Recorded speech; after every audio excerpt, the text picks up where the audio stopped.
Big games this weekend. We've got the Madrid Derby and great games across the world. Welcome to the Nutmeg on Guardian TV. My name is Solomon Fowe and Dennis returns to us in the studios. It's great to have you here today. Always a pleasure, Solomon. Now, it's the end of the transfer window, and what would you say is the most exciting transfer that you've seen in this season? It's not really been a very exciting transfer window, you know. It's the January transfer, and you do not expect a whole lot of teams to go into the market and get players. Rather, a whole lot of them, especially the Premier League clubs, have instead opted for short-term loans, you know, loans that run to the end of the season. And then we've seen that happen with Arsenal, you know, with 2 players so far.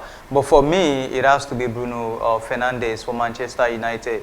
You know, seeing that Manchester United are in dire need of players of top-notch quality, and I think he fits into that bill. Personally, I think I'm most excited about the transfer of Christian Eriksen from Tottenham to Inter Milan. I think it's going to be explosive. You know, that Inter Milan side chasing down Juventus. Yeah, with probably you want to say set that. Of players. Maybe you ought to have said that Inter Milan Premier League side.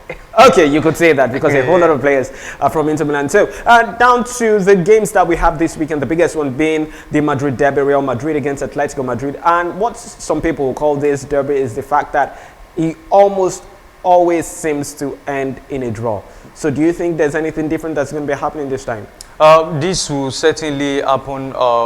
This will certainly have a very different result. That I'm very sure of. And then I'm actually predicting a Real Madrid side cruising past this Atletico Madrid side, because if you look at the results so far this season, you realize that Atletico Madrid, although they've still kept their normal style of play, defense and then attack, but then it's not really turned out to be in great results, and that is quite very evident on the La Liga table currently. You know, they sit in 5th position with 36 points. Real Madrid top the table currently with 46 points, and then that's a whooping 10-point margin between these rivals. So I just think this season will certainly mark the season where Real Madrid gets it over Atletico Madrid twice.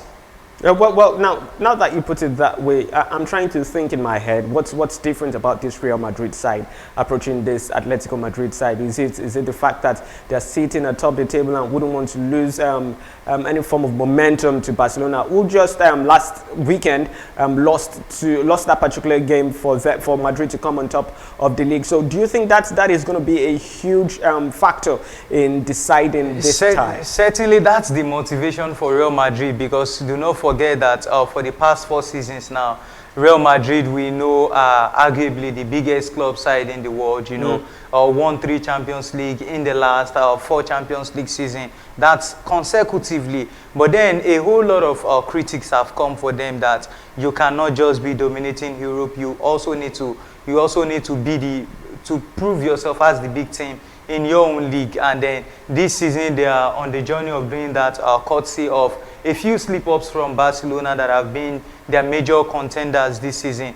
But I just think that this season, Zinedine Zidane and the Madrid side are just going all out, guns blazing, to get this league. Yeah, moving over to the next game, and that's in the Premier League. That's the game between Tottenham and Manchester City. Although you would say the Premier League is almost sewn up already, with Liverpool having that healthy lead over the rest in the league. But looking at it, would you say the tie itself being a Guardiola versus, you know, Jose Mourinho tie, would you say it has aged well? You know, seeing both of the rivals face off in different leagues, but now getting to the Premier League and Mourinho getting back to Tottenham. So would you say that it has been a rivalry that has aged well? Yeah, it has actually been a rivalry that has aged well, you know, just as you rightly put it. And then I think that even if these 2 coaches still go out of the Premier League to other leagues, you know, this rivalry will still be one that a whole lot of people will be on the lookout for. And then talking about the match itself, Tottenham versus Manchester City, I do not really think the match has a whole lot of things for sport enthusiasts to actually rush on to, say, for the rivalry between Mourinho and Pep Guardiola. But looking at the teams themselves, like you rightly put it, Liverpool right now are enjoying a stellar season, and then Manchester City and the remaining teams are just catching up on who emerges second or third on the log. But for this match, you know, Tottenham also have their eyes, you know, to get a place in the Champions League. So I just think those are just the few things that makes this one into a proper tie. But then I do not also think that Tottenham will be getting anything from this. Just to touch on something. Now, Mourinho at Tottenham, you know, he started all guns blazing and he got a couple of results. But if you look at their current form table now, it looks a bit checkered. In fact, they've won just one game, I think, in their last 3 or 4 fixtures now. Would you say the Mourinho effect is not as good as we really hoped it to be? Yeah, you might say the Mourinho effect is sort of dwindling, but then I might not fully agree with that, because you also know that this Tottenham side have also lost a few players. You know, even before Christian Eriksen, whom we did mention earlier, joined Inter Milan, we see that the team had not really geared up well, and those were one of the things that led to the sacking of Mauricio Pochettino. And then while Mourinho came in 5 matches straight in all competition, you know, the team garnered a whole lot of results and points.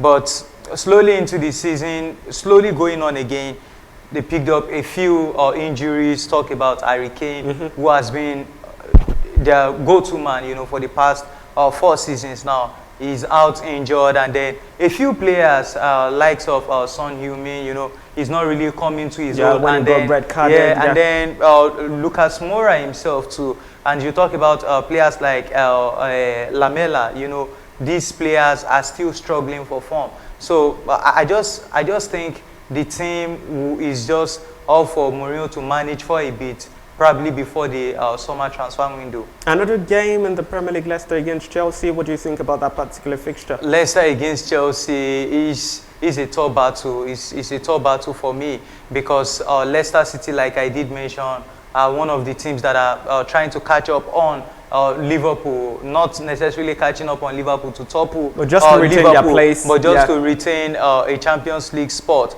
And do not forget that Chelsea also has their eyes on the Champions League. And although Frank Lampard and his team have not really enjoyed a very consistent flow of results this season, but I think this match is another chance for the lads to prove to Frank Lampard that we can actually get results in the matches that matter most. Yeah, been a while we did this. What's your prediction? Manchester City against Tottenham. Actually, it's Tottenham against Manchester City. Yeah, Tottenham, Manchester City. I think a 3-1 or a 2-1 in favor of Manchester City. Okay, and the Madrid Derby, Real Madrid against Atletico? It has to be Real Madrid, and I'm looking at about 3-1 or 2-0. Oh God, you're really in love with the 3-1 this time.